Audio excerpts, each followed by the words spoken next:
Au sein du groupe des insectes, les papillons de jour sont vraiment des insectes faciles à observer. On a les rhopalocères, qui ont les antennes en massue. Et puis la famille des igènes, donc c'est des petits papillons qui sont soit noirs avec des taches rouges, soit de couleur turquoise. Le ministère de l'écologie a déployé des outils que sont les plans nationaux d'action. Ces PNA sont déclinés dans chacune des régions françaises et en région Occitanie, il est co-animé par l'antenne régionale de l'OPI en partenariat avec le Conservatoire d'espaces naturels d'Occitanie. Et ensuite, ces structures s'appuient sur tout un réseau d'acteurs, donc d'autres associations naturalistes, mais aussi des chercheurs et des collectivités, l'ensemble des gestionnaires d'espaces naturels et finalement des acteurs du monde rural. Les papillons de jour vivent en général dans les prairies, des pelouses, où ils peuvent trouver à la fois l'alimentation, les plantes hôtes pour les chenilles, et puis la ressource nectarifère qui est essentielle pour l'alimentation des adultes. Le plan national d'action en faveur des papillons est structuré en 3 axes. Le premier, c'est en faveur de l'amélioration des connaissances. Le second porte sur la gestion en faveur des papillons. Et le troisième concerne la sensibilisation des publics.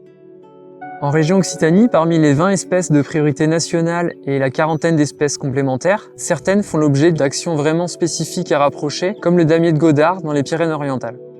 Le damier de Godard, aussi appelé damier d'Eknoti, qui se reconnaît à ses coloris orange et noir, avec des bordures blanches sur les ailes antérieures.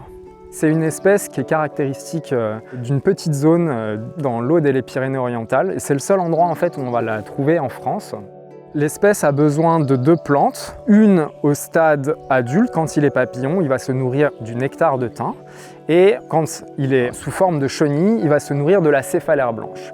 D'où l'importance d'avoir ces 2 plantes-là en fait pour pouvoir accueillir l'espèce. Dans le cadre de ce programme, on travaille sur des actions de connaissance. Donc là, on va chercher à identifier ce qu'on appelle les nids communautaires. Donc c'est les chenilles qui vivent ensemble sur la plante hôte, la céphalaire blanche. Et on va dénombrer ces nids-là. Et donc ça nous permet de travailler derrière en partenariat avec le CEN sur des actions de conservation.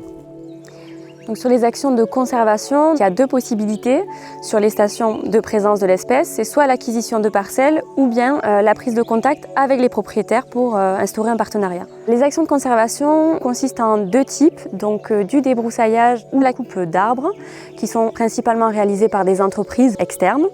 Mais également, ce qu'on essaie de faire, c'est de sensibiliser les habitants, les agriculteurs sur le territoire en faisant des petits chantiers participatifs où chacun vient mettre la main à la pâte pour préserver l'espèce. L'une des ambitions de ce programme, c'est vraiment de protéger le damier de Godard à travers la reconnexion des sous-populations de l'espèce. Et donc ces actions-là, elles sont très favorables aussi aux autres espèces du PNA qui habitent au même endroit que le damier de Godard.